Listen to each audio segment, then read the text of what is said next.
Episode of Aurogiri, and be sure that today is not just, the average stream or the common stream that's been going around. We're actually doing a, semi-guide video, more of an informative onigiri video like we used to do on the channel more often. And today's topic is on multitasking.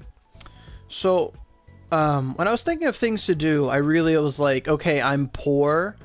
Like, I have 50 mil, I'm poor, but I want to make a video because I'm going to have to farm Ryu, and it's like, well, there's got to be something more than that. I got to do, like, two things at one time. That's the whole point of multitasking. Like, it's a lot of my thought process going into Onigiri is whenever I want to do something, I got to think, okay, I want to get X. Is there anything else I can get along the way? It's the same, like, thought process as, like, okay, well, I need to go get this new game that just came out. Is there anything else I need? You don't want to go drive across town and be like, oh shit, and you come back and it's like, I want some milk for cereal. And it's like, I don't have any cereal. It's like, oh. Like, you want to know, if there's anything you can do along the way, you want to do it all and be as efficient as possible. So hi Eva, hi Brandon, and hey Loyalty. So hello. So that brings me to the topics of Ryu farming. So the first thing I just want to talk about is Ryu farming. So I was talking with what was it, Witch of the Void yesterday. We were talking about stuff. I got her on Discord and we were talking, and she was like, anything you want to do? I'm like, yeah, sure, what's up? And then non-energy related, I'm thinking, okay, what are things that we can do? And I asked her, like, so how are your mag processes going? And she has ranges and she's a wand user. She's like, I need magics and stuff. I'm like, okay, you need magics. And she's like, you probably don't want to do Wara Bazooka with me. That's boring. I'm like, yeah, it probably is. So then I got on the wiki and I was looking at mag drop rates, because I always said, Wara Bazooka 4-man hard is what you want to do. Like, before EXP Dungeon, I said, if you're trying to level up to like 100 or 105, do it in Wara Bazooka. Like, do it there, because you're going to be leveling up and you're going to want to get, your 105 mags. You can do it all at one time. That's why I say it. You want to just do everything unconsciously while you're doing stuff. Wax on, wax off, that sort of mentality. But then I thought to myself, the Magic Mag is one of the original 4 dual mags. Is that Eva and Vig and me running away? I know that 56. But Magic Mag is one of the 4 original dual mags. It's either 3 or 4 of them. It was Ronin, Magic, and Hunter? Was that it? Ronin, Magic, Hunter, and then you had... Oh, and Fake Staff. Fake Staff is the other one. So Ronin, Magic, Hunter, Fake Staff. And I thought to myself, well, Log, Pressure Point, Heroic, and Bloody Festival all do not drop in Azami Crossing. However, but Magic will drop in Azami Crossing. Hey, Luxor, how you been? So I looked it up online, and I said, okay, what's the drop rate in Azami Crossing for Magic Mag? Because I'm like, I need Ryu. I can run Azami. It won't bother me if I'm running Azami to try and help her get some magics and stuff. So I look it up, and it's literally, Wara Bazooka is the best drop rate at 4-man hard. If I said hell earlier, I apologize. But on 4-man hard, Wara Bazooka is the best. And the percentile difference between Azami and Wara when it comes to Magic, Ronin, and the other guys is 1. It is, in Wara Bazooka, it is 1 out of 11%. 1 out of 11 is your chance of getting the mag you want in Wara. But then in Azami, it's 1 out of 12. You're not breaking the bank. This isn't like Nakisawa Mayor where you want a pool of 33 compared to a pool of 38. That's a monumentally huge difference. But just one thing of difference, it's not that bad. So I said, how about we farm Azami for about like an hour or so?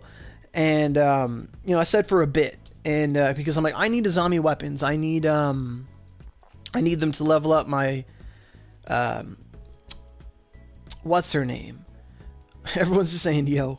But I needed Azami weapons to level up my Oda, my Lancelot, because I get albatrosses for Oda there. Great, you always get, good weapons from Azami, so I'm always thinking about Azami. And I need weapons for Lancelot, Oda, all that stuff. So yeah, I did some Azami. We did some Azami for about half an hour or so. And in doing so, she didn't get any max, she didn't get anything, but... because she said she didn't have any boosts. If she would have any boosts, it would have been a lot faster, obviously. But I said, well, I'm just going to run Azami anyway because I need weapons and money and all that. Because everyone knows that Why don't plumes drop? Because you need a drop boost. I don't know. Plumes are weird. Like, if you're trying to get a falling cross, then plumes will drop. If you're not trying to get a falling cross, plumes will not drop. Like, it's basically, if you're farming for it, it won't happen. But, like multitasking right there. If you want plumes, go farm a falling cross. You know, it's like this, you know, you want to get stronger, go climb a mountain. It's that kind of perspective there. You're on 300? I don't know. I don't know, man. I don't know. But shorts, like, long story short, I managed to actually get a hunter mag when we were running, and I got a hunter mag. I was like, okay, cool. I'm like, I got 100. Did you get anything yet? And we checked our inventory. It's like, no, but I did get like a bunch of weapons, and I got my Oda leveled up like 1 level. My Oda's almost 90. Like in half an hour, I got Oda leveled up once and Lancelot leveled up twice, because the swords are good for Lancelot and so on and so forth. You know, you got to like look at the big picture of things. Like, okay, is there anything else I can do while I'm doing something? That's the main thought process I'm bringing up here. And while we were talking, that's the whole reason I'm bringing up this other story, is while we were talking, I said, oh, these weapons are good for money. She said, well, I do cat for money. And I said, well, yeah, you can do cat for money, but like cat's good for money. If you have nothing else to do and you're just like, I am just going to be adamant today and I am going to farm cat and I'm just going to get money all day, great. You know, some people can do that. For me, I'm like, I don't like doing cat because I'd rather do something else and pop a Ryu boost and just go. Like if I'm leveling up for, let's say I'm doing Suzaku Mansion or whatever, then I'm going to use a Ryu boost because I have like 50,000 Ryu boosts. Like I have like 100 of them. Because, you know, they just come in the more you spend money. You just have a Ryu boost lying around. So if I'm doing experience, like not experience dungeon, but I'm just running experience the regular way, I will pop a Ryu boost and walk away with like 30, 40, 50 mil in the hour because I'm going to be doing it for an hour anyway. It's not that bad. Hey, Shiro. How you guys doing? So that's sort of the thought process here. So when it comes to Ryu, like cat isn't something you can use a Ryu boost on. Like if you just have a lot of Ryu boosts sitting around, you want to use them, you can't really use them on cat. And it would be very, very, very, in my opinion, irresponsible to try and drop boost in cat on the 4 chests, because it's just a chest thing. I'm not trying to shit on cat or anything. It's just cat is very linear unless you need mags. If you need, you know, cockatoo, or you need stones, or you need, you know, Thoroughbore, any of those mags, whatever, minus I think Nanka and Higetsu, they don't drop there, but any of those mags, like you need, like those mags break down for really good stones too. If you need them for your 105s, great. If you just need stones, then cat's actually a really good option. If you do cat, you go and it's like, okay, I need stones, I'm going to go in, I'm going to steel attack all the chests, I'm going to get all these mags, I'm going to do it for like an hour, 2 hours, you're going to get your orange glass for the moon, you're going to get that, yeah, exactly. And that's another point to it, is Pointer Room. Pointer Room is the ultimate multitasker. If you just, a lot of times we get picky, right? We'll go around and we'll just be like, I only want to pick up things I want. I don't want to pick up anything. Like a lot of people get into that mentality. I'm just like, I just don't pick up anything. And it's like, oh, I need weapons. Like, why do you need weapons? Because you don't pick up anything. Like, you know, there's so many things to do. So many things to do. So, and that's right. Pointeruma, weapons, money, points, experience.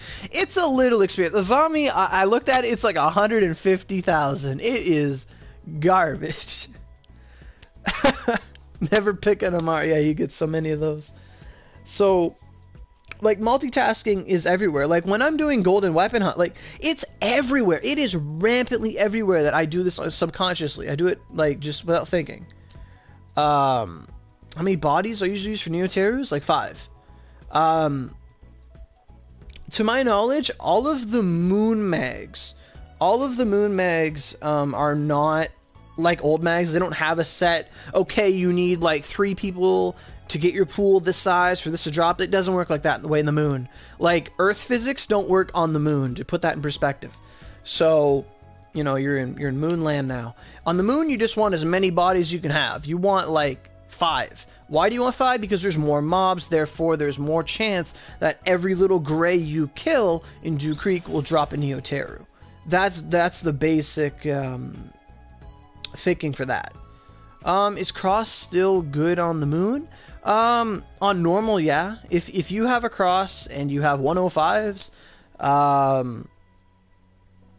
you're gonna have a bit of struggle because you need elemental, like, diversity is very important on the moon. Like, you need fire and wind for Kaguya's home. You need ice and rain for Benkei Factory, Kaguya's home. You need fire and wind for Dew Creek. Plumes will drop on every difficulty. It's just they're very erratic in their drop rate. And Lacus, you need like lightning, I say, because Grays die pretty good to lightning. And lightning and holy's pretty good for Lacus, like Elsin territory. And yeah, so when it comes to a cross on the moon, if you're just doing normal, I am vehemently positive that you can just, you know, power through it. You got the Dura, you got SPMs, you know, you can power through it, you know. You die, yeah. You know, a cross can beat Eva. She's a gray, very sexy gray. I'm imagining like two gray bald heads in like on someone's chest, like a breasts, and there's just like, and then it starts shooting you with a gun. You're like, oh fuck, I died. I don't know. I'm really weird like that, but I'm just imagining, like, you know, those fake pictures where girls like kneel down and they're all sad that they're flat and they have like their knees going through their chest and looks like going through their shirt, and it looks like they have like the semblance of breasts. I'm thinking like that, except you have like two grays just in this girl's shirt, and she's just like, hi. And she's doing the whole like ET finger thing. Okay, I'm done. Okay, so multitasking. So that's one part of it too, is keeping you guys entertained while you're educated. So we're 1-6, alright. So multitasking. There's 17 people here. We got to start talking about what I'm going to be doing during the video, because I didn't want to just stand here the whole time and talk. I'm going to be doing something while I talk. So long story short, you know, I said, like, if you need mags and stuff, do cat. That's fine. But generally, I don't like doing cat because, you know, it's just Ryu. On the moon, and every dungeon past the moon, you get a mill chest every run. So when I need Ryu, I do two things. One of them is I run Blackstones. So Blackstones is Cave of Koro. You can alternatively do Origami Cave. I don't know what it's called anymore. Mine of Aragane. I think that's what it is. And those dungeons, they take about a minute to clear if you're like up to snuff. Like if you have Ifrit or something, they take literally 1 to 2 minutes to clear, if that. And I've never had a wet dream about Rias. No, not her.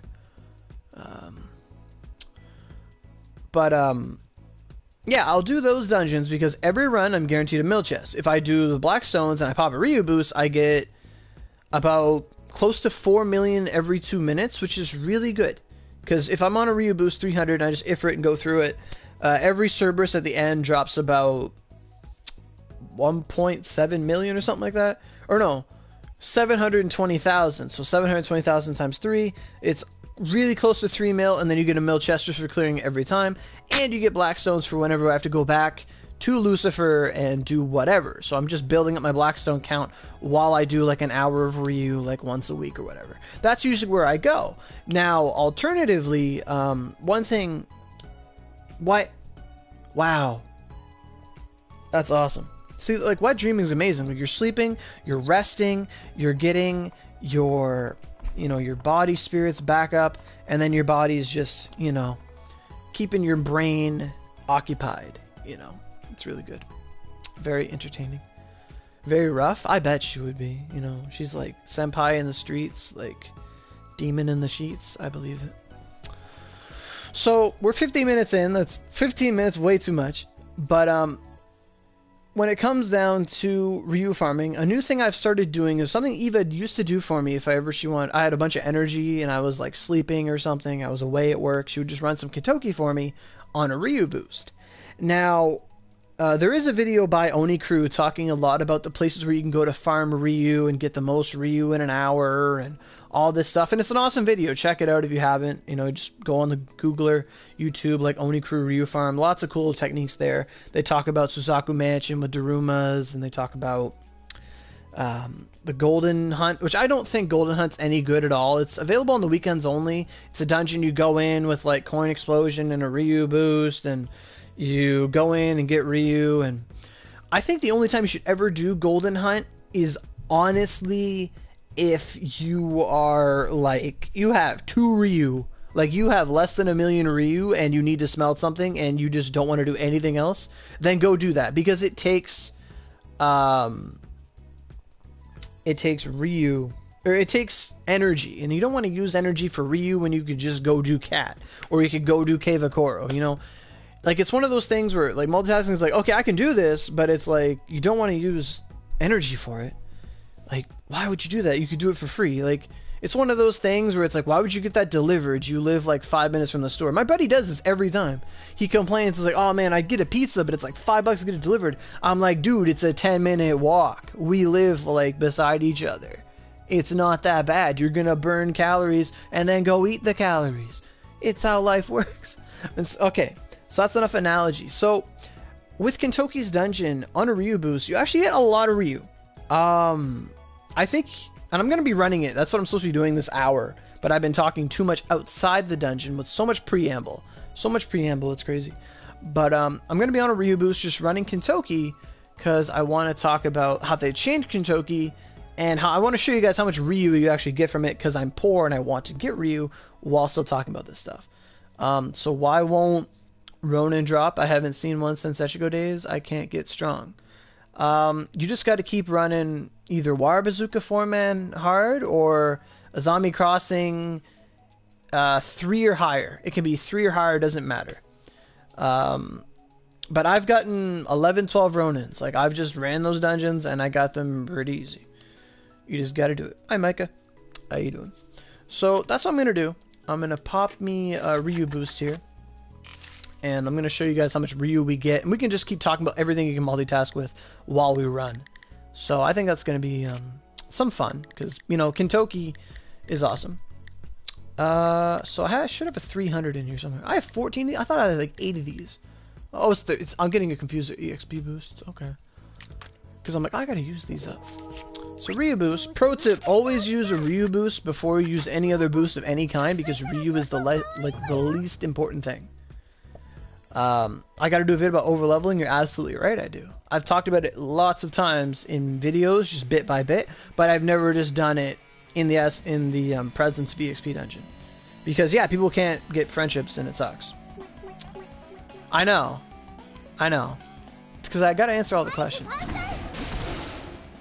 So, you know, you kill one guy in here, and he's gonna give you about 200k Ryu. So every little pink guy is like 200k Ryu, every little... like, I don't really count all the Ryu, but it adds up. Generally, every 3 runs, you get like 20 mil. It's pretty good. Yeah, that's another point to it too, is... at the rate we're progressing, by the time I make that video, like, next update, they could have friendships drop at every dungeon, at every turn. And it's going to make getting Druma points really easy. But it's going to make it so you can be level 120 in 2 days from the start of the game, and you can still progress naturally, and everything will be fine. Because that was a huge problem. What did I hit him with? He just died. What the hell? Wow. So, I've already made 2 million Ryu. Like, in 30 seconds-ish? Like, it's not that bad. It's pretty good. I think my estimates is you make at least 100 million an hour. It's not the best, but when you want to compare this to Golden Hunt, right? This is something that takes 10 energy to run. You're going to get about 20 million every 3 runs. And you're working towards a goal that is Fusion Bear. Because on PS4, we're privileged enough to be able to farm Fusion Bear any time of day. It doesn't matter because of past slip-ups and stuff. We're supposed to have this indefinitely. So...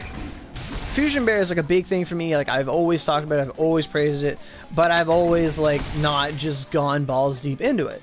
Like, I'm about 250 acorns away from getting a Fusion Bear, and I'd much rather farm Ryu in here where I'm working towards a mag that can make me, you know, it's an OP mag. I'd rather be doing that than just, you know, farming Cat or even getting stones for Lucifer. Yes, I'm gonna need plumes and stuff for the Tiamat weapons in, you know, a couple months. We really don't know when it's coming. It could come next month, it could come in January, it could come in February. We don't know, but we're going to need a lot of plumes, like 160 of them, I think. So, I don't have 160 of them. And this event's only getting us like 2. Like, it's getting us like 5 plumes. It's not that good. But the event is really good. You made your first mega bear on my ult, that sucked. Oh, yeah. Yeah. I think it's 160. I'm pretty sure. I am pretty sure. I can check Facebook because Suzaku gave me a picture of each weapon, I think. I am on a reboost and I shouldn't be looking at stuff. But, you know, there's a cutscene here. I'm not going to skip it because, you know, it's whatever. Why doesn't Facebook scroll? People are just posting too many memes on our Facebook chat. Titties though too, that's pretty good. I don't think he fights. No, he doesn't fight. I'll fight it during the next loading screen. I'm getting close. Is it 150? Okay. So one thing they did add to the Ifrit fight, or this fight here, is that Ifrit is no longer invincible. Like, bar maybe the hammer down attack, like when he does the pounce, like he just, like you can hit him all the time now, which makes it very, very, very, very easy. Like look, normally you couldn't hit him like that. They made this piss easy. And I wanted to like showcase that without just making a 3-second video. Exactly. Exactly. Exactly. You guys get it. So I'm scrolling up now. Oh my god, where is this? There's a picture of Sasaki Kojiro. Oh, there they are. Okay, I found it. See, look how good I am. You need... Fucking Christ. 180 plumes. You need 90 plumes per weapon. For the Tiamat weapons to come, you need 18 Hellhorns altogether. You need 180 plumes. If you want both of them, you need like marrows and like a ton of million scales and shit. But I can go over that in a separate video later talking about those weapons. I know people want to see that. But yeah, it's a lot of plumes. So it's not a bad idea to start racking up your Lucifer stones. You know, if you want to just start running Aragani every day. White stones are pretty easy. Black stones are a bit harder, but whenever I Ryu boost for black stones, I don't mind it as much. You know, and that's a lot to do with the multitasking aspect. Is once you start realizing that you're getting like 5 things done at once, you don't find it as tedious. Like when I realized, oh, if I do a zombie crossing on hard in a body party 3 or more, I can start getting dual mags. It's not that bad of a tedious deal to get weapons just to feed stuff. Because you, like, I don't know, that's just me. That's just how my brain works. Is if I'm doing more than one thing at the same time, I feel like, you know, it's sort of like you think you're getting a deal, you're getting, you know, you're outsmarting the system. And for me, I love, that's like a neurotic turn on for me, is whenever I can, like, you know, I feel like I'm taking advantage of something, like I can just, you know, I feel like I'm making a deal, I'm taking full advantage of this, I'm, you know, that for me, like, let's do it. Like, when I do, like I mentioned this earlier, when I do golden hunt for these spices, right? That's what I said when we made the video about the spices. Like, okay, well, what can we do for spices that has a lot of enemies to give us stuff, and we can also, you know, farm stuff?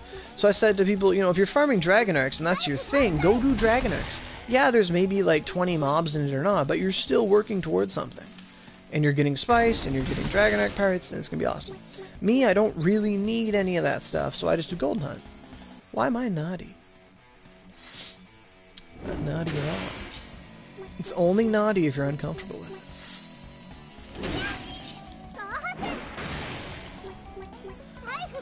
But, you know, so when I do the golden weapon hunt, you know, the weapons I use, I'll pick up the weapons, I'll use them to, like, feed, like, low vanguards. Like, my Ibis is, like, level 5. Like, she's, like, 1 scroll and she exists. So she gets, like, whatever's left over. But I'll identify those weapons. Like, what I did was I stocked them all up, waited for December to roll over, and then I identified them to get the challenge. Like that way I'm not just wasting stuff. It's about like minimalizing waste, and time is of the essence, and time is the biggest, most important resource, so you always want factoring everything to time. That's why it's always like the x-axis in every diagram. But yeah, so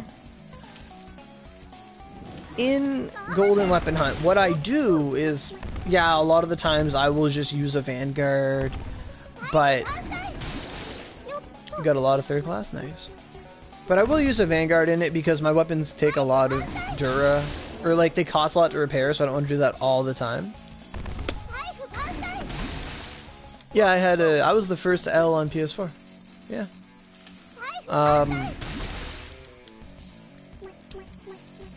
But like I was saying, Weapon Hunt, like what I'll do is whenever I'm filling up my Vanguard, because I'll just run through it with Sasuke, because Sasuke just one-shots everything with like shurikens. You just throw it, boom, throw it, boom, throw it, boom, throw it, boom. I've also noticed that in Weapon Hunt, if you're farming spice, just try to hit enemies one at a time. I find if you like bunch them all up and kill them all in one blast, you don't get as many drops as you would if you just singled out the enemies. It could just be a bunch of hogwash, but every time me and Eva do it, I'll bring like Dark Miyamoto and she's slow, and I'll hit one thing at a time, and we walk away with like close to 30 spices a run. But sometimes if we just do like Miyamoto and just war everything and flash everything, we get like not as much. I don't know. It's all just random and stuff, but I find if you just take your time and hit everything one thing at a time, it just drops more stuff. It's just how it seems. But what I'll do is when I fill up the Vanguard is, I've been trying to get Abyssal Embrace to like rank 6 forever. This move takes an ungodly amount of uses to level. It makes no sense. Like everything else, like Lance, Embers, those things level up pretty good. Like Ogies, like Spirit Blast, things that normally go to rank 6. But Abyssal Embrace is the biggest annoyance. Like I used it through the entirety of Yogg, and it leveled like twice. Yeah.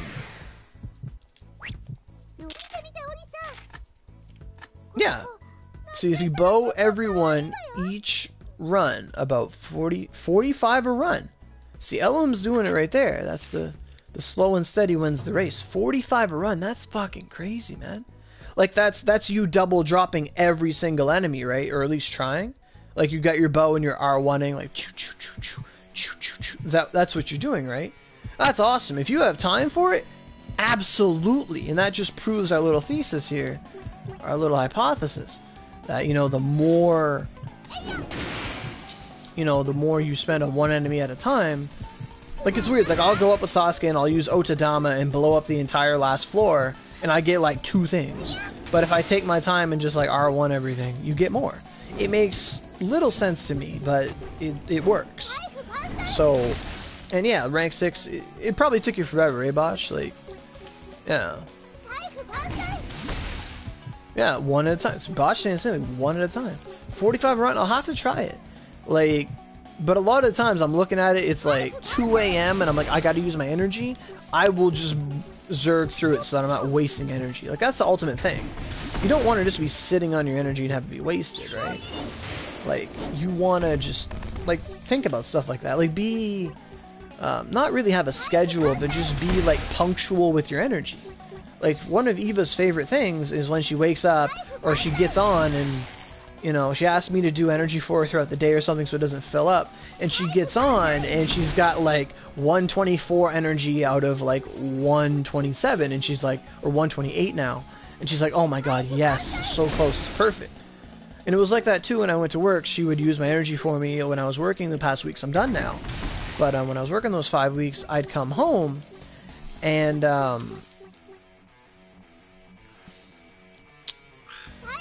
I'd have like 100 energy. I'm like, oh, this is perfect, that's awesome. Because I'd be gone 8-10 hours a day. Not to mention my sleep, so it's like using all this energy. Now, not everyone can just, you go home from work and use your energy. That's not what I'm saying. I'm just saying, like, if you know you're not going to be playing a lot today, but you still really care about Onigiri, like, let's say you're playing, like, Overwatch with your buddies. 'Cause I'll do it with Lyra at night. I'll play Overwatch with them. And then, like, if we're playing for like a couple hours and I know my energy's full, I might say, okay, like, give me a break for about 5-10 minutes. I'm gonna give you some energy so I can come back and, you know, make the most of it. You don't want to be like obsessive compulsive with it, but it really helps, you know, maximizing your time and energy without having to spend OC to restore is a big thing. You know, the less you spend restoring, the more you have liberally like to use. So, but yeah, skill leveling all the time. And I've said this many times where, like, when you do the challenges, like, not everyone does their daily challenges, and that's fine. Like, I used to say, like, oh man, everyone should do this. Like, if you don't do this, you're slacking, you're crazy, yada yada. Like, no one does them. Like, everyone's got, like, not everyone, but in my experience, like, everyone's just got like 200 prayer crystals. Like, the only time you're gonna start go kill Kijimunas is when, like, you have like less than 80 prayer crystals or something. Like, you know, like, but when I do I go kill Kijimunas or whatever for my daily or my weekly, I don't just go Ifrit everything and, you know, use the same move that's already maxed out because I love it. Like, I'm not just gonna go water dragon like every little thing. I'm gonna like level up moves. Oh, he's gonna kill me so bad.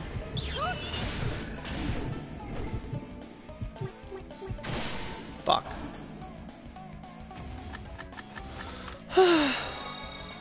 Dark Stones or EXP?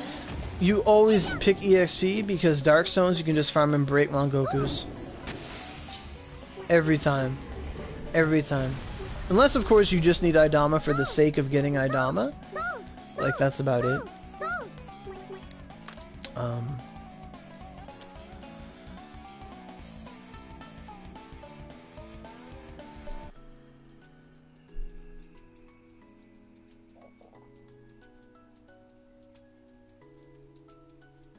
Your L recipe? That's good. Damn. Your boost's not coming through.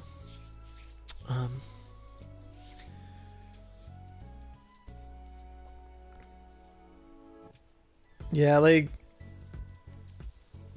that's just how I've seen it. Like, you know, when you're farming Mongokus, you're getting stones, and it's the easiest way to get dark stones and get Druma points. Like, there's no real point to running daily search on a Sunday, just because, like, you can do Mongokus for it. You can sit down and do like an hour of Mongokus and get like 200 dark stones, maybe, and like 1 billion points. Like, I think Dark Stones is, it's an outdated method. Now there's a better method to get Dark Stones. Like, Mongoku might cost like a bunch of million Ryu, but it's better off, in my opinion, than spending 80 energy or restoring for 80 energy or whatever. You're better off just using that energy for like EXP or something else, in my opinion. It's not like Mongokus are hard. You just get in a body party, go to the dungeon, kill everything. And that's another place where you can go skill farm. Like, I think, like, that's when you want to do it. And people say, like, oh, I'm just going to go, like, skill farm this move. Like, you know, I'm just going to go to the sewers. I'm going to lock myself there. And I'm just going to keep hitting things forever to skill farm. Like, yeah, you can do that. But you're not really achieving anything while you're doing it. Like, when you're skill leveling up stuff, you always want to do other things. Like, unless it's like the only time you should ever just like balls deep go in and just skill level something is if it's like 48 out of 50. Like, that's what you want to do. Oh yeah. Embrace, yeah. Embrace fucking takes forever. Oh my god. Like, I have it on, I only had one Embrace too, now I have 2 of them so I can alternate. But yeah, the reward up Lucifer, you know, that's what we did. Like, our crew there, what, dude? We didn't do horses. We did horses for 1 day. Like, legit. Like, some of us might have played around, but together we did horses for like a day and a half. That was it. Like, that update, it was, we made Tempests. We had reward up Eldritch, we did reward up Eldritch. We had, and then after everyone got like enough to get their Tempest and stuff, then we did reward up Lucifer. I mean, it was all pretty much the same time, but we took advantage of that. There was no, we did not do the basic update for the game when that was out. We took many advantage of that. Like, we knew what was up. Like, we probably spent more money than we did rolling just restoring because we know how valuable it was. Like, I guarantee it, I spent probably 300 restoring. And Ryujin probably spent, like, God knows how much, too much rolling for horses and restoring with us. Like, oh. He was like, Oro, why'd you tell me to do this? That's so funny. You locked yourself in Yakumo with Chief Daruma to get my lance to 6 when we got... Ew. Like, you mean you just got him to have the green armor? You weren't even farming cushions. Oh, man. Like, but that's another good place, too, is Yakumo. Yakumo's a great place to skill farm. Because you're getting cushions, you're getting gray apples, you're getting Tiamat drops, so much so forth. You can... I wouldn't justify popping a Ryu boost there anymore, but you do get decent Ryu while you're there. It's a good place to level them out, too. But that's all it really is you just want to, you know, always find something else to do while you're doing something else. And multitasking. Like, 2 birds, 1 stone. And the more birds you can hit with 1 stone, the better you are.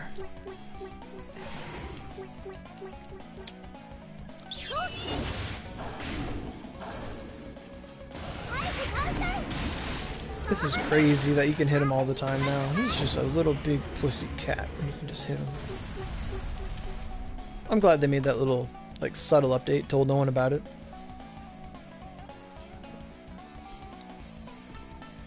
So speaking of, though, Enjoyful, that's what you did. Can you guys, there's 19 guys here, what do you guys do, like, for multitasking sort of things? Like, what are some things you guys do? Because you guys might do things I don't do, and I'd love to hear it. You know, I'm talking for about half an hour now. See if we can get some questions for you guys. Then even longer when I notice that lances suck. Yeah, lances are just as strong as, like, yeah, they get weaker, but then they get super strong later.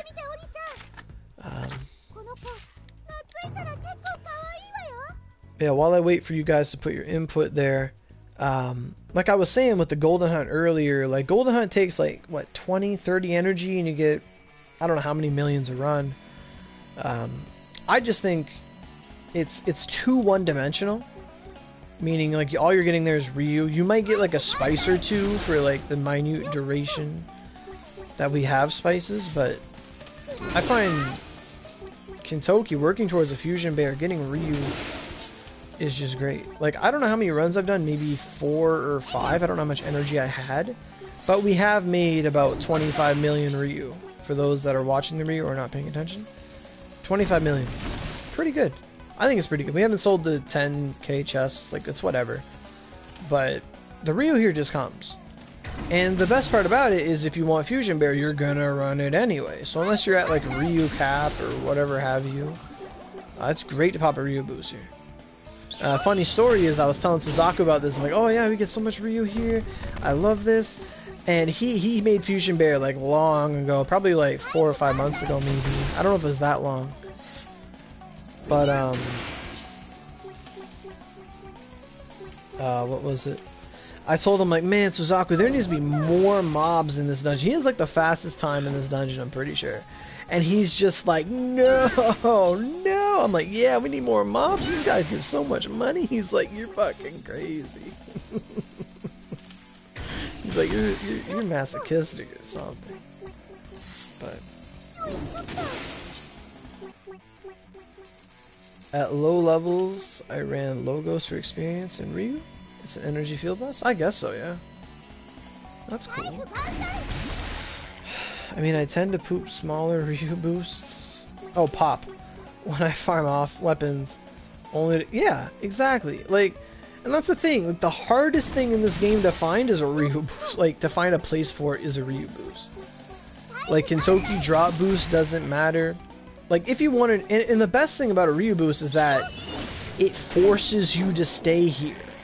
You know what that feeling is? Like, it's like, oh man, like, you know, I'm gonna farm this stuff, I'm gonna go farm mags and do Creek, but I'm gonna get bored, I'm gonna give up. But then you realize, oh shit, I'm on like a 300 drop boost, I'm gonna bust my ass. So Ryu boosts aren't like exactly like, oh man, I don't want to waste my Ryu boost, but it's like the same principle. It's like, well, I'm here for an hour, I might as well make the best of it. It actually reminds me of a little Korean comic I saw. I'm gonna tell you guys that.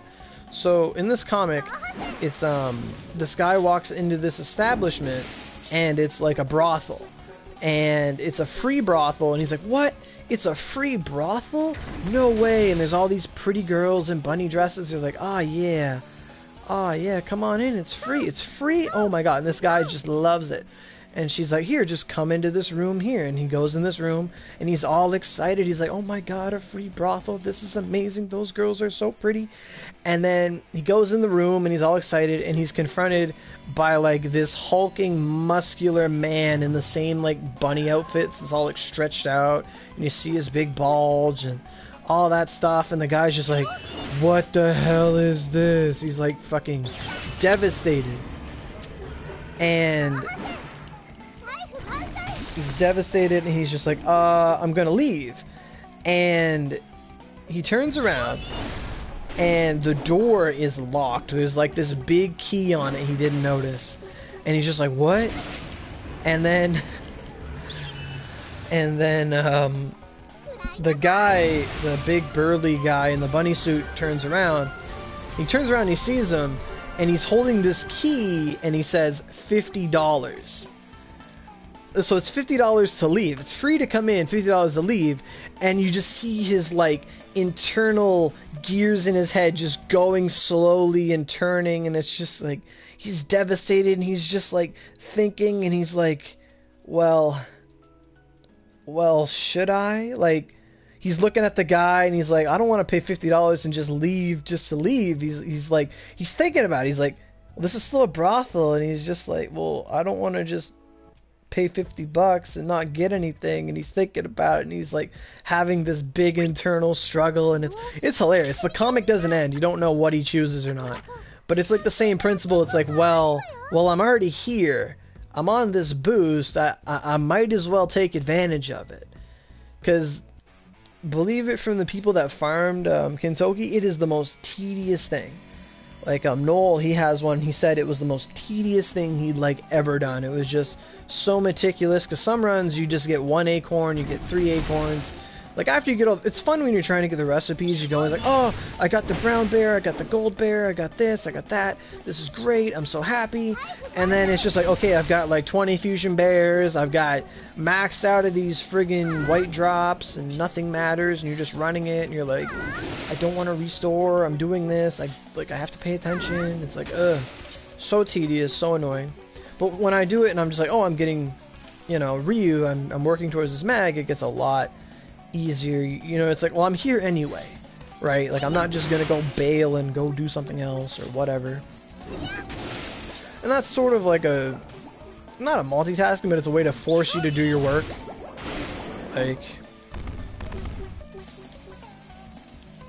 I don't know, it's one method, like, sort of like a self-punishment. There's that too. You could self-punishment, make sure you get stuff done. Like, you can be like, okay, I'm not leaving this, like, dungeon until I get X amount of drops, and I'm not allowed to, like, go on Facebook or whatever until later. Now, obviously, you're the one holding yourself to that, and it's very easy to negotiate with yourself and be like, well, you know, I've done 3 runs, it's enough, I can celebrate now. But, you know, usually, you know, reward yourself for things that are hard, and life gets a little easier. Except you just don't want to get into a mentality where you won't do anything unless there's a reward. That's a problem. It's like how you train a dog. Like, you gotta train the dog to, like, you know, do stuff, you get a reward, but eventually you have to just do stuff because they tell you to do stuff. You do it enough, you get a reward. But, hi, single. I'm an Xbox player here. I'm a bow with 78-ish crit. You think that's too much? I don't think 40 is exact. Generally, what I'd like to say is for crit, 50 to 60 is the target area. I find anything more than that is a little superfluous.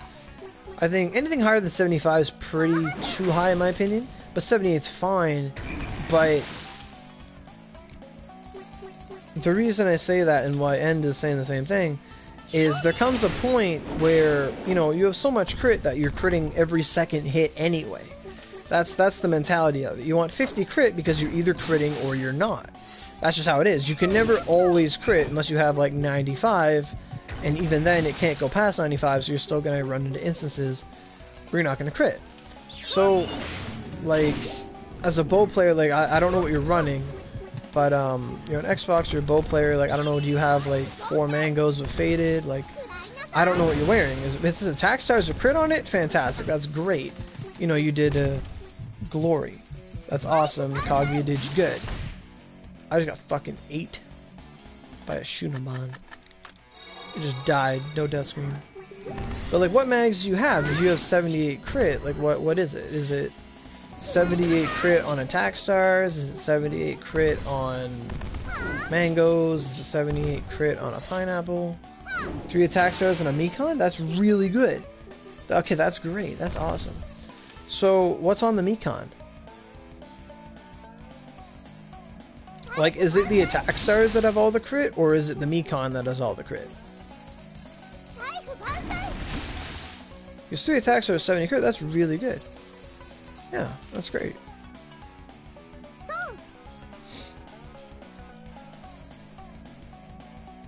Oh, the Mekon as crit force? That's fantastic. Oh, that's fantastic, yeah. Yeah, that was exactly what I was gonna say. Yeah, that's fine. Yeah. Like, yeah.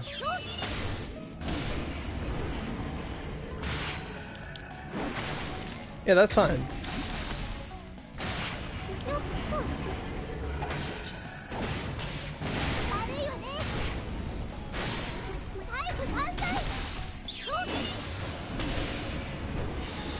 In that instance, that's not too much. No, that's fine. That's absolutely good.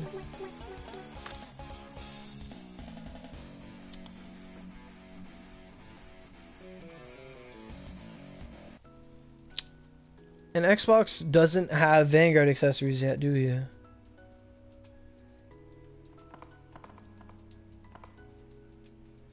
So, since you're on Xbox, right? So, you're doing, like, are you doing, like, the GG or whatever? Like, you can just go get one, you can get whatever you want on it? Is that what you're doing, or is it just you're really blessed with crit? Because I find it a hard sentence to process that you can just, okay, I'm gonna go make one without crit. Like, but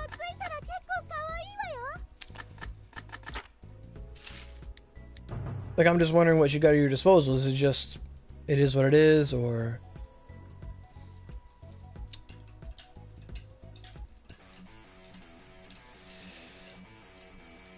it's iffy? Okay. Cause like, like, I'm all about that crit force. Like, that's what I use. Okay, so that is what you're doing. All right. So like, I'm to understand you got like 7-8 crit on each roll of your attack star. Is that what I'm looking at here? Like 15 crit per attack star, right?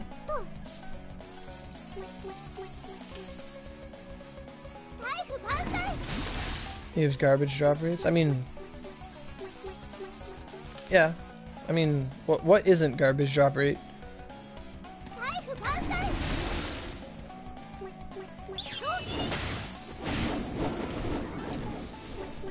Like, personally, I'd say don't stress too much about attack stars, like 105s in general.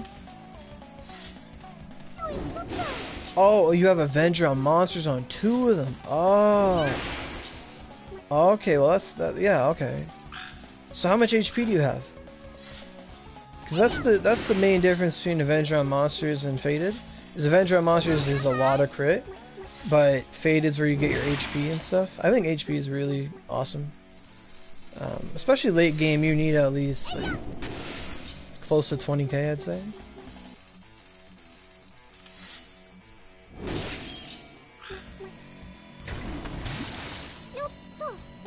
Because Avenger on monsters is just like, what, immunity to paralysis, crit, and slice, right?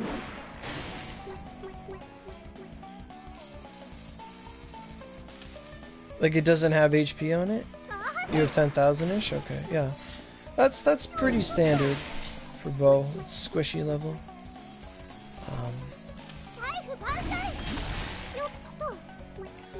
like, yeah.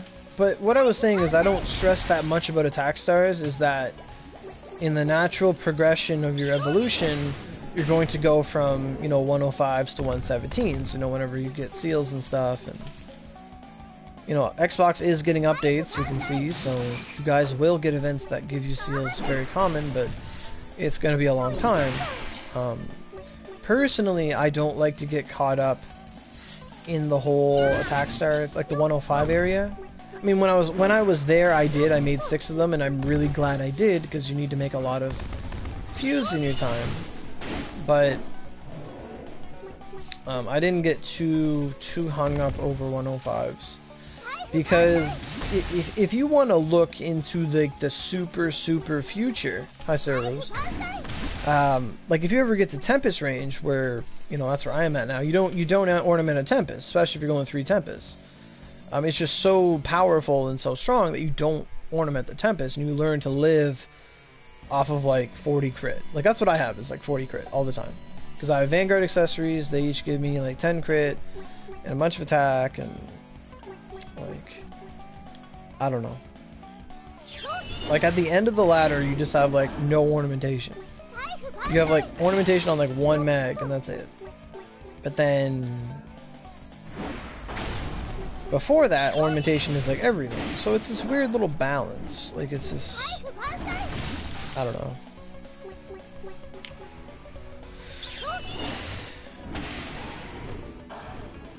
But if you were going to make another attack star, let's say, what did you want to put on it? Like, I'm not trying to get you into a mentality where like, nothing matters, but because ornaments do matter. But I'm just curious. You said you're going to make one without crit. I want to know what you're going to do instead, like Heavenly or like a crit force attack star. Yeah, it's exactly because of the chakra limit. Yep. Because, like, basically a Tempest is 1 more chakra than a double faded fused. Let's say, so it's 55 chakra. So 55 times 3, you know, you're sitting at, I think that's 160? 165? You have no idea? Okay. But 55 is 150. It's 165 chakra. You're left with like 3 chakra with 3 Tempests, which is like a sparrow with 1 roll until you're 128. At 130, you could have a sparrow with 2 rolls or 2 open chakra, but that's generally what I do.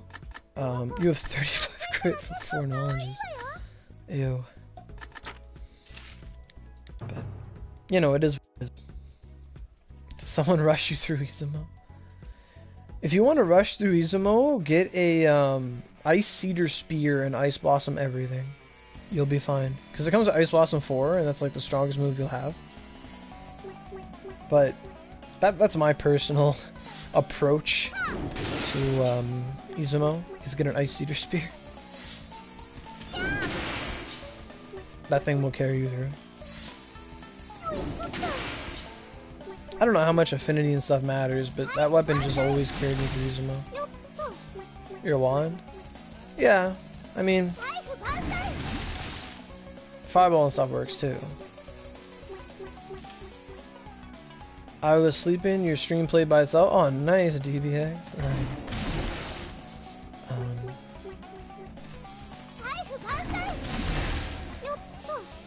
But yeah, like Botch was asking about the whole crit force crit thing, like where, like it's a scale, right?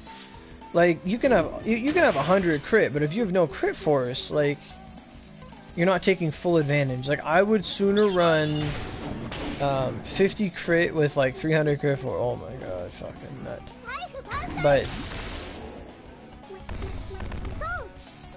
I don't know.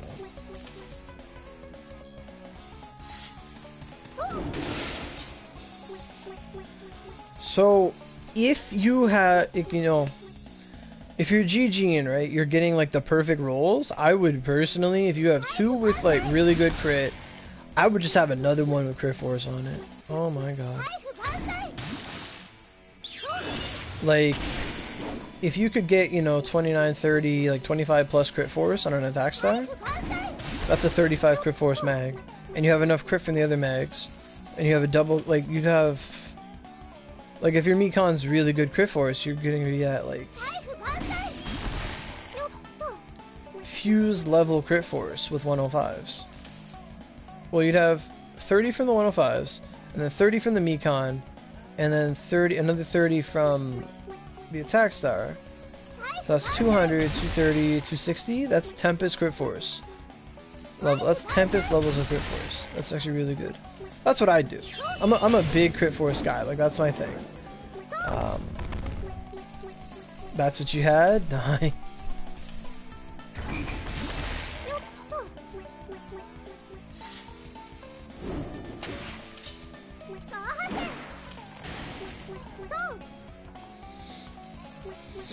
But that's only, I would never do unblinking unless I lived in a perfect world, like, put it that way. Like, I wouldn't be able to live with, like, 2 decks. I mean, yeah, I mean, it happens from Fated, but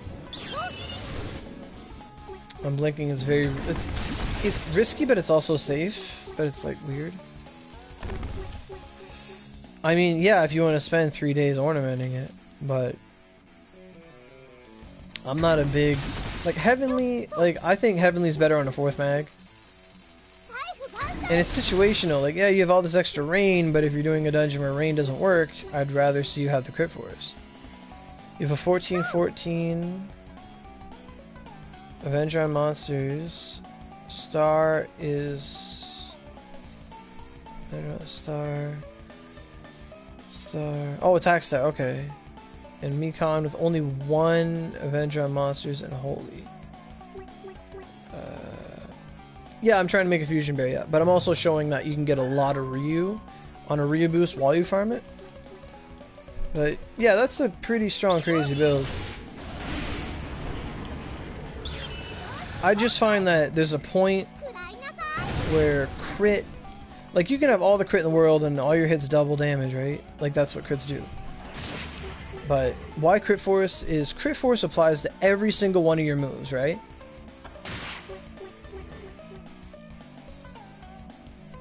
Well, yeah, Avengers can't go into Mikon, yeah. But like crit force buffs every single move.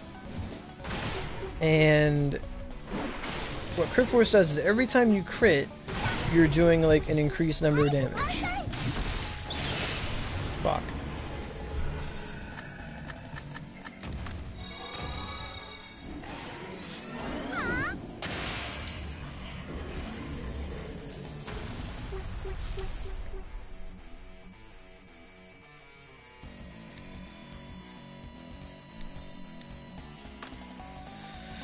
Like, yeah. So basically, like, crit force is a multiplier where if you have 3 105s, your crit force goes from 170 to 200. And at 200, it means all your crits are doing 2 times damage. So if you can get your crit force to 250, you're doing 2.5 times damage, and crit force's cap is 300. So where every time you crit, you're doing 3 times the damage. So, like, think about it. All your moves are doing like 2 to 3 times damage, as opposed to just, you know, only doing 2. It's one of those things where crit force benevolently hits like every one of your moves, whereas a single element, I think that's way better suited for low chakra mags like Sparrows, like Botch is saying, where you want element mags for specific dungeons. Like if I'm going to go do Lucifer, I want dark. I want like a double dark Sparrow or a double dark New Moon, or, you know, something of that nature. Like if I'm going to go fight Eldritch Beast, I want rain or wind or something. You know, like when you're doing a specific boss, like, then yeah, you want element just for the specific enemy. But as you're just playing through the game and you're fighting a multitude of enemies, crit force is just, okay, I'm stronger on everything. But, so would you say crit force is better than a pure skill force build or element build? It's a yes or no. Like, universally, crit force is better. Pure skill force, yes. Absolutely. Especially late game, you really start not giving a damn about skill force. Like, yeah, I'm glad it's making sense. Like, late game, like, even Yeah, like if, like in terms of a pure build, like Enjoyful saying, I think Crit Force is the safest pure, because like you have to have Skill Force and Crit Force. Like it works. Like it's a trinity of damage. Like I've said this from the beginning. It's the same thing that you know, Supreme Tentacle said back in the day. Is you need Skill Force. Like all in all, you need Skill Force. You can't just go through the game. Fourth and Sato, that's great. But you can't just like go through the game with just one thing. Because I've seen those 300 Lightning Element Thunder Beast spams running around. Scrubs running around. I'll tell you right now, Lightning Element caps at 250. I don't know if that comes at a later update or not, but eventually Lightning Element gets capped at 250, and element stacking reaches a buff later, or not a buff, but a wall. Like it gets diminishing returns after a certain point. Basically everything gets diminishing returns after a certain point. So it's like a moderation thing. Like you want to have Skill Force plus Crit Force plus Element, and you'll all around be stronger. Ultimately though, attack itself, attack is probably one of the strongest things you can have. Sadly, if there was an ornamentation for attack percent, I would be fucking doing that every day. Like, I would be doing that, but it doesn't exist. You said 300? I mean, it's whatever. I mean, they're doing that. Is Parvis OP at her level cap? Parvis can make you OP. Once you start buffing Parvis's defenses, like you get her vitality up and her mind up. Exactly, everyone will be ordering that. Once you get Parvis's defense and mind up, she can give you a buff for like 35 to 45% attack and keep your attack ungodly high. Like I've seen Axe players like Narao get his attack up to like 80k with her. Like it's fucking crazy. Yeah, that's exactly right. There's one that gets. I used to do that. I used to believe in that ornament, Untarnished Weapon. Like that was my thing. But is it any good? It's very risky, and it can only be used on like defense mags and I think one other type. For its chakra cost, it's not worth that much. Like early game, it might give you a considerable edge where 800 attack is huge, but ultimately it's not that important, because when Tempest and stuff come out, and like, well, I mean they are out, but when you're like looking at things like Fusion Bear gives you 2,500 attack just for being 125. Like, you checked all your skills are 3 or 4, 3 or 2. Yeah, that's why I said the Ice Cedar Spear just wrecks it, because it's like really strong for your level. But Izumo shouldn't be that much of a problem for you. Like nowadays people just like run through the dungeon without doing much. Like if Izumo is like, you don't want to do it because it's hard, you need to rethink your build and take a step back and maybe farm a bit. But Izumo is relatively easy compared to the next thing. Remember, the next thing's always going to be harder than the thing you're on now. And if the thing you're on now is really, really hard, you got to be like introspective and you know, realize, okay, I need to improve myself. I need to maybe smelt the weapon up to 20 or 30 or 40 or something and get some skills leveled up and do that. But honestly, you don't need to go that hard in Izumo. All you should really need is a friend or two and something. Yeah, Oshu was the trap. Yeah, absolutely. But Fusion Bear, Fusion Bear is really good. It gives you a crap ton of attack. It just has extra dirt on it.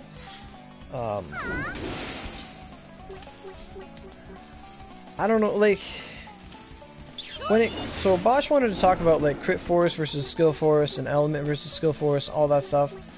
Like if you try to fight them, if you go pure anything, you're not getting anywhere. Like you could, that's a lie. But like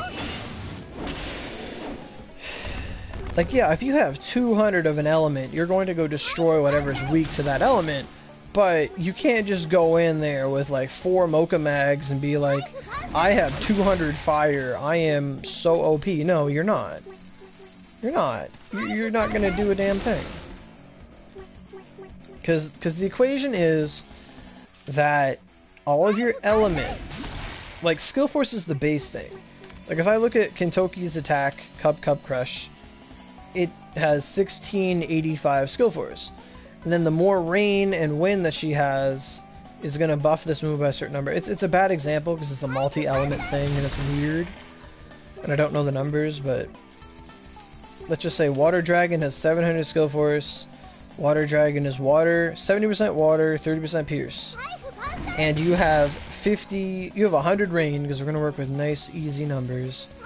If you have 100 rain, then that 700 skill force is going to get buffed by like 70%, I think. Something like that. That's weird. I'm bad. Math. But what element does is it's going to like increase the skill force numbers before skill force percent amplifies it.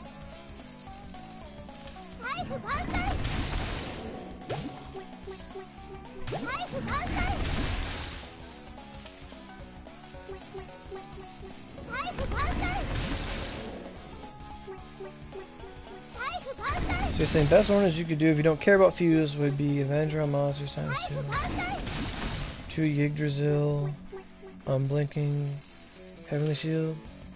Yeah, because you'd have the crit from So and basically what he's saying is Avenger on monster gives a lot of crit, Yggdrasil gives a lot of skill force, and Unblinking gives a lot of crit force, and Heavenly Shield is element. You're combining all the 3 factors into one thing because, you know, crit force only works if you have crit, generally speaking. But yeah, that's literally the trinity of damage right there. What he just said is exactly that. And in a perfect world, you could do that. That's absolutely right. That's like, you got, like, look at the 105 Infuse Mags right away. Like, they are, in their core design, how you should be building. You should have 1 part crit force, 1 part element, and 1 part skill force. Now, obviously, skill force is the most important thing, because if you look at the mag, the highest thing on it is skill force. 100 skill force, under half. Awesome. Then you have, like, 10 element, 10 crit force. So they are, by design, lesser in nature. And then if you look at fuse, fused is... And cooldown comes on fuse. Absolutely. Cooldown's the next part of the puzzle, but it only really works if you have the others. You can have 80 cooldown, but if you have shit damage, you're not doing nothing. Devotion? Nah, Devotion's too much chakra. Devotion is way too much chakra for what it's worth. Like, I don't know. Especially when you guys get Oda as an accessory. Oda is the most important accessory because it's 10 cooldown, 10 crit, 20% attack, and flight element, which is nice. Like, that's generally how things progress. Like if you look at them, you know, the 105 is the little baby form. The 105 is your Charmander. Your Fuse is your Charmeleon, and Charmeleon's gonna kick ass anyway. And then you have your Charizard, which is like Tempest, but, you know, that's sort of one way to look at it. You got to look at their design and how they grow. So, like I said, 105s are 100 skill force, under half. Skill force is the most important thing. You need that, you know, above all. And then you need the other things to amplify it. So the element and the crit force. So then on a fuse, the skill force goes up a little bit. You got to look at the jumps in the how things grow. So 105 is 100 skill force. A fuse is 20 more skill force. That's it. Under half. It's like, instead of 60 skill force all the time, it's 70 skill force.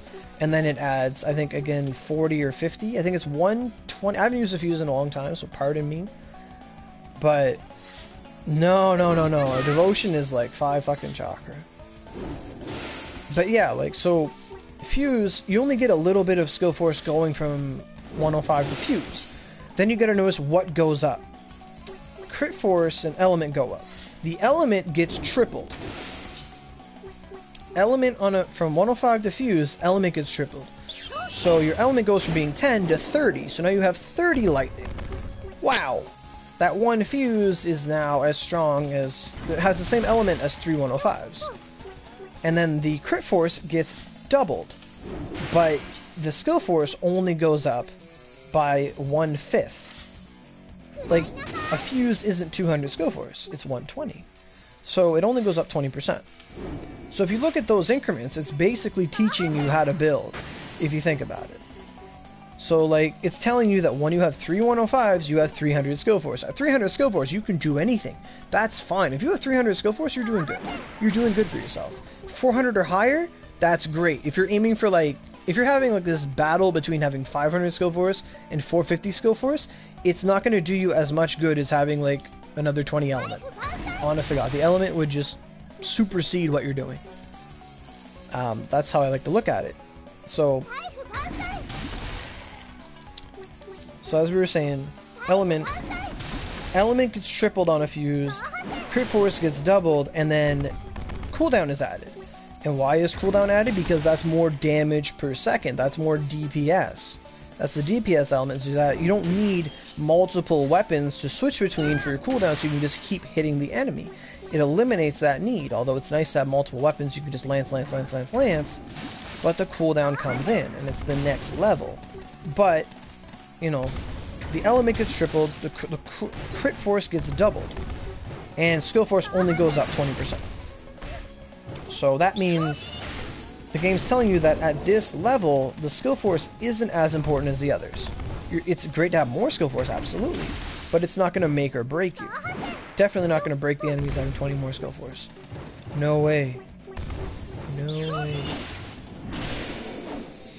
That's why a lot of the times people are like, oh, I'm going to wear like a Gemini as a 4th mag. Yeah, it's great to have a Gemini as a 4th mag, but if you could have like a Black Kite with 65 wind on it because you're a god, then I'd rather wear the 65 wind Black Kite or the Himono or whatever. You know, that element for that specific situation is going to be better. Like, that's why I wear a Sparrow with crit force, because the crit force is just universally better. It's just going to amplify my damage in every essence. So that's how that goes. So then if we look at the jump from Tempest or Fuse to Tempest, so and Tempest is no joke. I'm not gonna like talk bad about it. Tempest is awesome, but it comes at a huge chakra cost. But the Tempest is 50 element, it is 30 crit force, it is 20 cooldown, and it is like butt ton more skill force. 50 more skill force. Please don't kill me. Oh my god. Okay, so what are the numbers to even it out? How much skill force equals how much element? So that's very good. That's a very good question. Why did it take him so long to fall? So we haven't looked at that like full ratio yet.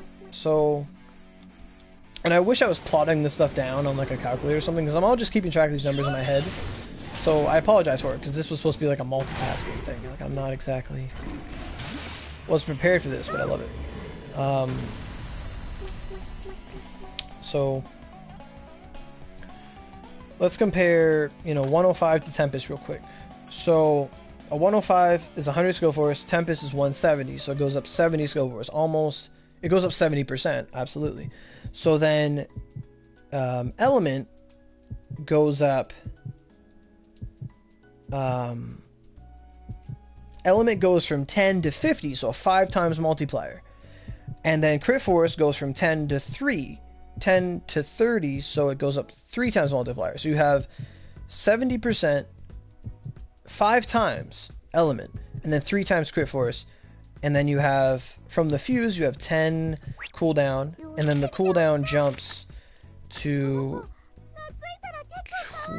I might have said it's 30 cooldown, I think I'm wrong. It's 20 cooldown on a Tempest. So cooldown doubles. And I think that's all the elements to it.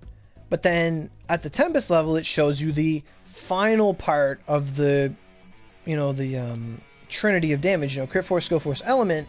and then Fuse adds the next layer of cooldown, and then Tempest at 130, making it the hardest thing to obtain, is extra attack. And that's the final component to it. That's why attack is so good. Attack is so good to have, because if you have a Tempest, at 130, the Tempest will give you 2,500 attack per Tempest. So at 130, if you had 3 Tempests, you're getting 7,500 attack. And if you have Oda accessories and a weapon at plus 100, you're getting, I think, an extra 12,500 attack altogether. Like, it adds up. It gets a 50% multiplier, and it is huge. It is huge how much attack you gain altogether. And that attack puts you at a whole new threshold of damage, and everything starts to do like a bunch of, you know, crazy damage. Crazy damage. So then, that's basically the 5 dimensions of damage, let's say. So then what's the 6th dimension of damage? So like talking damage output. So the 6th dimension, where do you go after that? And this is something we're noticing on Xbox, or not Xbox, but PS4 right now as we grow, is during the fused era, during the, you know, 105s, the Moon, early fused part of the game, you notice a lot of sword users and people going axe. It was at this point that we noticed that, okay, axes Gargs are like fucking really strong. Like Gargs, an axe Garg has like, can go to like what, 23, 24k attack? That's like what my Abyss goes to, like on a spear. Axe has this crazy attack number, and Axe starts pumping out damage cap with Blistering Ice Wave. People are like, damage cap, when damage cap was a rare thing. It's like, oh my god, that's damage cap, what is that? That's so good, oh my god. And we saw this huge migration to Axe. However, now that a lot of players are getting to Tempest, Fusion Bear, Horse Mags, things that just give an absurd amount of element and skill force and crit force and all the other things, damage cap isn't that important anymore. Because bosses start to have like 100 million, they have 100 million health, so you must damage cap them like 10 times. Or, that's actually not that much. 100 million health is like pretty low. They have about 1 billion health. Like, Mephi has 1 billion health, Golden Skeleton has 1 billion health, Eldritch is probably up there too. So, like, damage cap starts to fall off at that point. At that point, that's when the other weapons... Hey, Sasuke. That's when the other weapons start to shine, like bow and spear. Now, bow is the big one here. The bow is the big one to come out, because bow starts having moves like Aqua Needle, and with Tempest and stuff having so much rain on them, Fuse having 30 rain on them, you can ornament a low chakra Raso for rain on it or something like that. People start to notice that this Aqua Needle 7 is doing, like, on enemies that are weak to rain, it's doing like 1 to 2 mil per tick. And when you do the math, that's like, okay, that's doing 14 million damage. And then you get like a Rainwater or an El San or a Datenru that has a damage multiplier on it. Then it's like, oh god, that thing is doing 20 million damage with an Aqua Needle on Eldritch Beast or something. When you start adding up the numbers, you start seeing Miyamoto's Wind Sepulchre attack. I don't want to talk about Vanguards in this, but Sepulchre can damage cap per tick on the right enemy. This is why they had to introduce the type update, because, okay, Miyamoto is just killing everything. We can't have Miyamoto and horses at the same time, because her Sepulchre is going to just kill Raijin and ruin this boss. And if you go into horses and you use that move, you notice that there is a artificial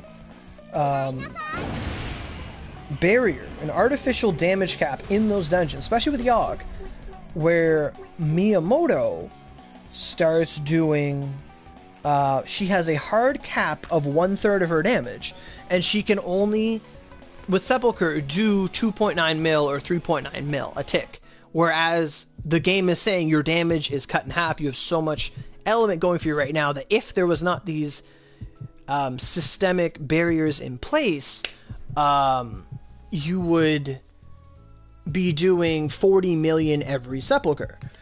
And then that's why Oda starts to pop up, because Oda has like Blood Rebellion attack, which is ridiculous in its strength. It can do like 7 million ticks and it hits like 5-10 times. It's pretty friggin' ridiculous. Like, Oda is incredibly powerful in that regard. So following that formula, you know, and we've seen this, a lot of Axe players are picking up Bow.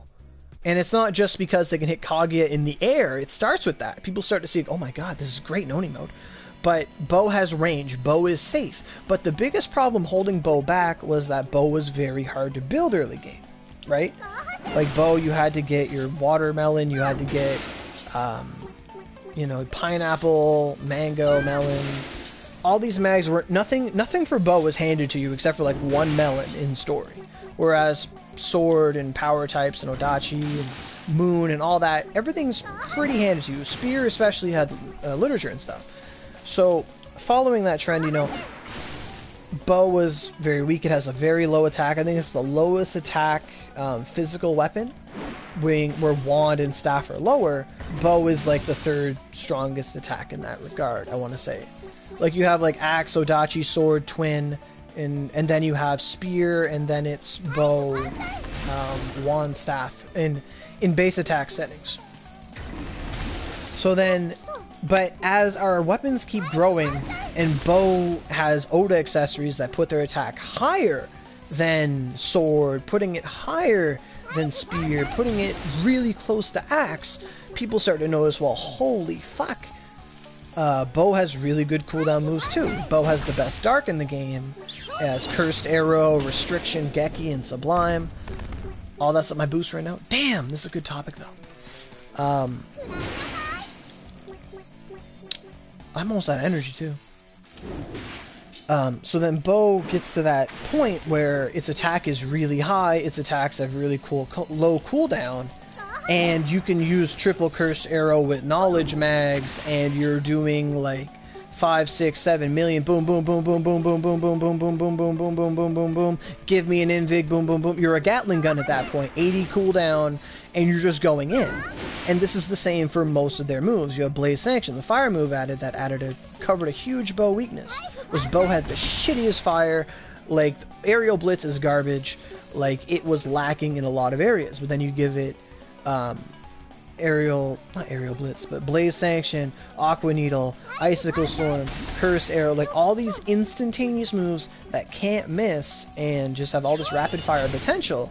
People start noticing, okay, well, I can do 20 to 30 mil with Bow in DPS terms very, very quickly, whereas Axe, it's like, okay, I have Blazing Swing, it takes like 10 seconds to jump on this enemy and hit him and miss, and people start to notice this trend, where, because attack is almost everything in the game, you know, when Bow starts to catch up, and with Oda accessories, it does. It supersedes a lot of other classes. It changed. That's the DPS factor, that's the cooldown, the attack, that's all that stuff coming together that I was saying about Tempest, and every little element of how our damage comes together. Bow does that very, very well, and it's safe. So that's like the next level. And you sort of see that on Nadir, when it's like Nadir's trying to add extra range to your attacks. It's like, why is this almighty weapon that is easily outclassed later, but why is this weapon that everyone's it's so sought after, why does it have bonus attack range? Why does it have bonus attack range? So you're safer. You can do more damage without getting hit. That's a multitasking thing. It's like, okay, I'm trying to be safe, but I'm also doing damage, and Bow can do that. But Bow's weakness is its frailty. Bow doesn't invest in vitality. Bow players tend to have a little less HP, but they tend to run dex and power, so it kind of sorts itself out. But Bow doesn't have slice as well, and pierce is difficult. And I'm not trying to talk about every little balancing problem and talk about Bow especially, but oh god, I'm gonna die.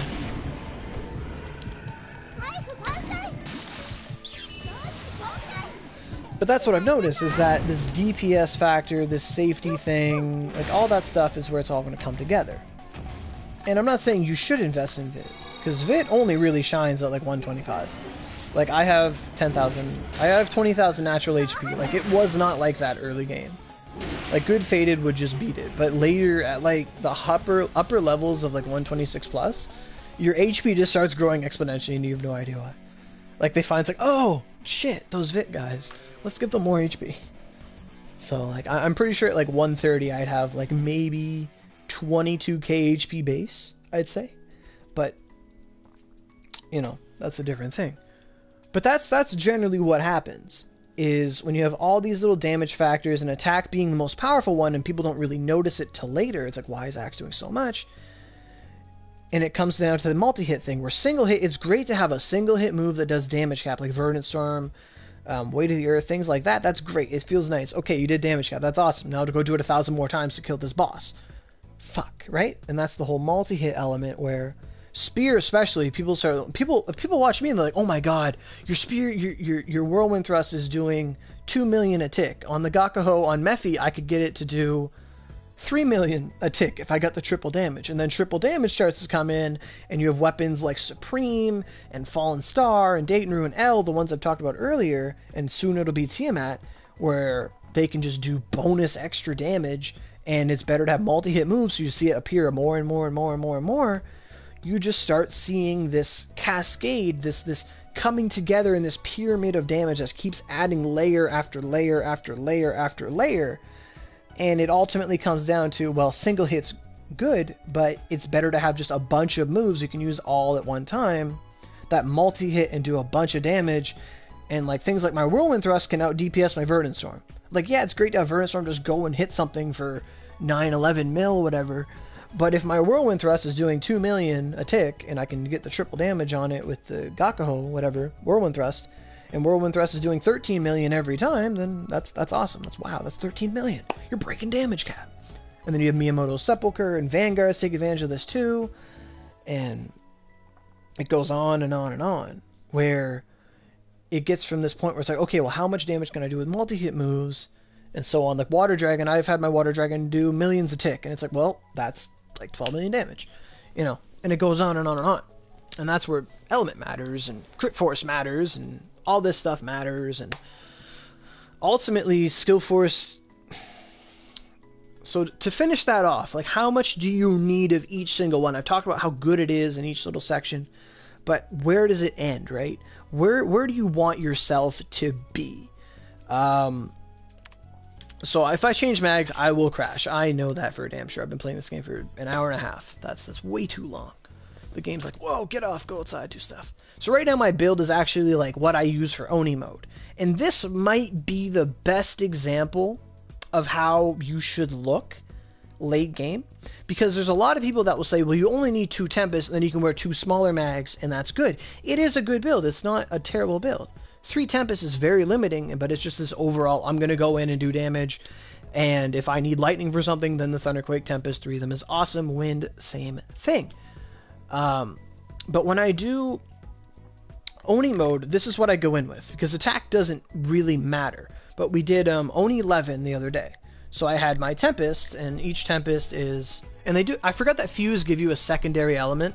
I forgot to tell you guys that, so we didn't talk about that, where, you know, like Fuse is 30 of your main element and then 15 of another, and then Tempest is 30 of that other element. So that's that. Tempest is like a Tempest and a Fuse, it's like 2 different things together. But Tempest is 120 skill force all the time, and then 50 skill force under half, and then it's 50 to your main element, 30, negative 30, like you have your negative elements, that's positive. So 50 element to your main, and then 30 element to your other main. 30 crit force is 30 crit force, that is a lot. That is a lot. And it's 15 cooldown. Sorry if I said 20 earlier, it's 15 cooldown, so it's only a 50% boost, not a 2 times boost. And then if you're 130, you get 2,500 attack, which is a huge ass fucking number. But yeah, where do you want your stats to be? I don't think I can pull that off and nerf Chiami. Like, yeah, that's a Spear thing. Spear has Water Dragons, Tidal Wave Sublime, Whirlwind Thrust, Stonespire Berries, even multi-hit. A lot of multi-hit moves are on Spear, and Spear can run Chiami like no one else. But I really like to use it in conjunction with a Vanguard, like Miyamoto. If I'm fighting a long fight where I can't just kill the enemy in one hit, I like to have that Chiami to heal me, even though it's been really, really nerfed. If you can land a lot of crits with like Sepulchre or things like that, then you will start seeing, oh, I'm healing 25% every attack. That's pretty good. You know, one of those little scenarios. So right now my crit is low because the other side is a low crit weapon. It lowers things. But right now I generally have 40 crit. With 2 Vanguard accessories, Oda's, it's 10 crit, 10 cooldown, 20% attack movement speed, stuff like that.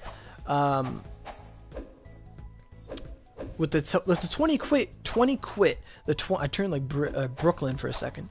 When the 20 crit you get from accessories, you don't need as much crit on your character. That's one thing people like. They think that's like, oh, these Musashis, they give me 10 crit. Oh my god, I'm gonna have like 90 crit. It's like, why do you have 90 crit? Why don't you have 70 crit and like a crap ton of skill for or crit force, right? That's that little thing there. So let's just look at my stats right now. It's quit, right? You quit damage. So this is a build, I've used it before, it's alright. So on the Black Kite, it has double crit force and 15 wind. And then the Chiami is, I got 23 wind on it and 23 mountain, so it's good for Gakuho, storm attack, and it's just what I got on it. I haven't got a double wind one yet, but that's, I love wind Chiami. I love, not wind, I would, but I love elemental Chiamis. They put in a lot of work. I do have a double crit force Chiami as well. But, so if we look at it, it's just 25 crit force Black Kite. It's 15 wind on the mag, and this is a wind build, let's say. So it's 15 wind, crit force. Some might say, why don't you use just a Himono? I have a hard time ornamenting Himonos and getting glass marbles, so this is what I have. Chiami with wind on it, and then the 2 Tempest, and Tempest is 30 wind each, so 60 wind there. Let's go to status details. So right now I have about close to 100 wind, and this is a wind thing, so I'd have a Gakuho equipped. So let me actually just click on the Gakuho, because we're talking about wind, right? So, and in only mode, like, attack doesn't matter, but 30k attack's alright, I guess. Like, if you don't have accessories, 30k is like, holy fuck. For spear, anyway, but... So, I have 158 wind, pretty good wind, you know, it's 100 away from cap. Really good. Very, very decent. So, I went in there with 100 wind, 225... Which, yeah, I would say 44 crit force is good. I would say that, because you're doing 2.4 times damage. Now, here's the breakdown of if you have 3 105s, 3 Fuse, and 3 Tempest in your crit force wise. So if you have 3 105s, you have 200 crit force. If you have 3 Fuse, you have 230 crit force. And then if you have 3 Tempests, you have 90, you have 260 crit force. So 3 Tempests is 360 crit force. I am 5 crit force away from 3 Tempests. But basically, if anywhere above 230 is really good. Anywhere close to 250 is really good, like really good. Because at 250, I want the Holy Guard weapon, but we're getting Blitz Team at anyway, but I know what you mean. It would be awesome. Golden, I would love gold and white, like all like holy like Templar colors. Oh, that'd be beautiful. That's a different topic. But so yeah, like attack speed, that's attack speed, whatever. Crit force 255, so 2.5 times damage every crit, and that does affect the bonus damage on weapons like Gakuho and Supreme and stuff like that. Crit force amplifies that amplification. It is this multiplicative thing, and it happens, and it's awesome. Like, the more of the corresponding element you have, the more upper cap it will do, and the more crit force you have, just the more damage it'll do. It's just, oh, so good. Like, when I'm doing, to put it in perspective, this build here, when I'm doing Oni 11, I'll do Whirlwind Thrust 7, and Whirlwind Thrust 7 will hit for, like, 100k?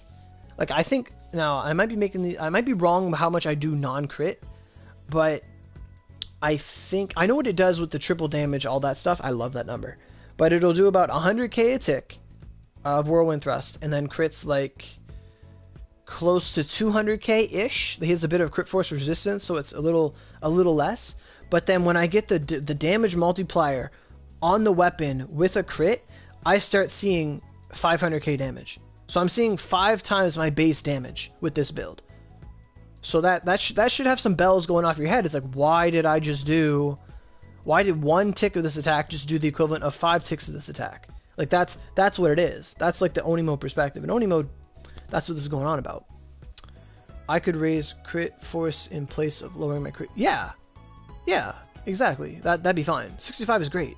Because my philosophy of it is, you know, if you're going to crit or not, it's 50-50. Yeah, you have more chance for it to crit, but ultimately every hit you do is a 50-50 chance that says, did you win or did you not? You know, did you crit or did you not? Like, someone could say statistically that it's like impossible to win the lottery, but logically, the best way to win the lottery is to buy a ticket and you either win or you don't. It's not a 90% chance you lose, it's a 50% chance you lose. Everything's a 50-50. It's either you do or you don't. That's it. There is no try. It's either you do or you don't. Yeah, the odds might not be in your favor, but I think that's how it is. Do you think it's worthless to pop a boost and try to get Neoteros? No, you need to try. You have to pop a boost. Like, I've seen maybe 2 or 3 Neoteros drop without a boost just au hasard. Like, I've probably gotten a couple no boost, but I'm not actively, like, farming it often. But if you need it, yeah, you boost. You boost. I've gotten like 10 of them, and I boosted for them. Yeah. It is very worth the pop a boost. But going back to this build, so cooldown 60 plus, that's amazing. You don't really need 80 all the time. You don't need 80 all the time at all. HP, SP, that stuff doesn't matter. Boom speed. It's basically all crit force and skill force and stuff. And the skill force is what we got to look at. So that's all I have when I do Leffen. Is 255 skill force, that's it. And in only 11, like the reason why I want to have the crit force is, or not the crit force, but the Chiami is because I die. Like, I don't want to die. It's a fight where I can't just overpower this guy. My damage is nerfed. I want to maintain this survivability. Like, survivability becomes like this next aspect. Once enemies start living and stuff, it's like, oh god, this enemy has 10 million health. I can't logically one-shot him. I need to be smart about this. So in the essence of, okay, I need to survive, I want to have this. But if I didn't want to survive, I would have like 360 skill force with 3 tempests, and then with a sparrow with crit force I'd have more. But I actually wear a crit sparrow now. I don't usually wear the crit force sparrow unless I like really need it. Because I like to have at least 45 crit, and that's what I have right now with my Sparrow, so it is what it is. Because Infernal Stones are hard to get, but this here is enough for me to do Oni 11 in the time limit. And it goes very, very, very well if I have a healer or a support with me, but generally, how much you need of everything, in my opinion, I think at least 300 skill force above half. Like, that's crazy. If you have 300, that's 3 Tempest level.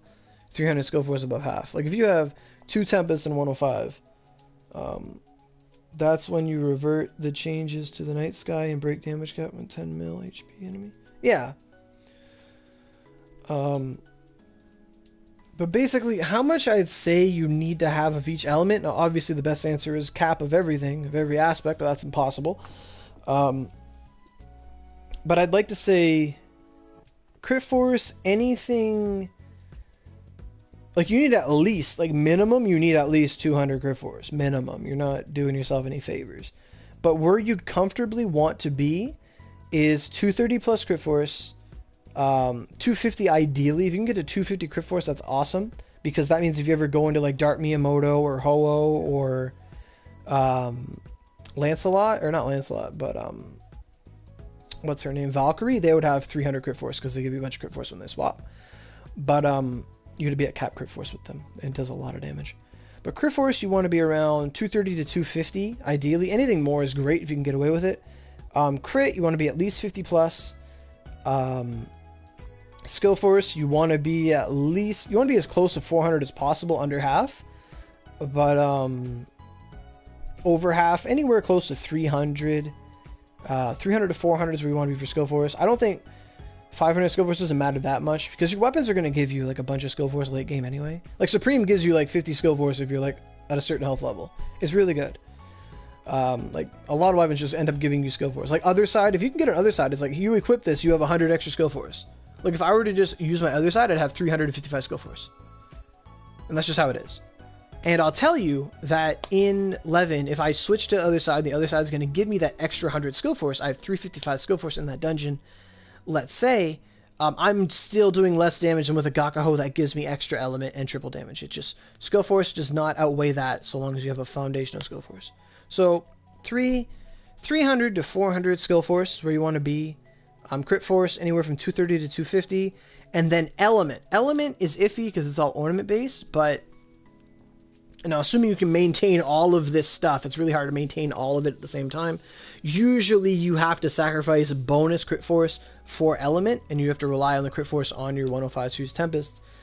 But element, if it's not one that's already on your mags or what you're doing, like if it's not a Fusion Bear or a Tempest or a Fuse that has that element, if it's just a supplementary element, like you have a Gakaho, let's say you're Sword, right? So we're going to say we are Sword, and we're very neutral to wind, and we have a Gakaho. I will come in a sec to do Palace. Sorry if I'm taking too long. I just want to try and get to the end of this. 300 with low health or base? It's hard for me to really tell. But if you can get around 300 under half, like that's 105s, right? Fuse and Tempest is a lot better, and my numbers are based off that because that's what I'm used to. But 300 to 400, let's just target that. If you can maintain low health, then do it. But you know, you're always gonna just get better. Like don't settle for less. But I'm gonna say 230, 250 crit force. Element, you want to have at least like if you're gonna do element for something, have at least like 60 for something. Like if you can get a double element mag, that's good. Okay, like if you need rain for something and you have a 40 rain Sparrow, that's good. Okay, that's awesome. That's great. That's fantastic. That is a bit sad. So yeah, that's going to be it for this. Hopefully you guys enjoyed this. There was 20 viewers the whole time. So multitasking, it's awesome. We did like videos while we're doing videos. And the final verdict is I had 50 mil. I ran it. I got about 80 mil. I'm at 128 million. So I got about 78 mil running this dungeon for an hour. So it's about 70 mil an hour, and you get a bunch of acorns. So that's awesome. So hopefully you guys really enjoyed this. I really did. It was a good talking to you guys. You guys made an awesome video. And if you guys have any comments or anything, like later on, post it in the comments later. I'll look at them. And I'll see you guys later. Have a great Sunday. You know, enjoy it. Bye. How much EXP do I have left? A lot. Just really quick, because I saw you say that. I need like 300 billion experience to get to 130. Okay, so bye.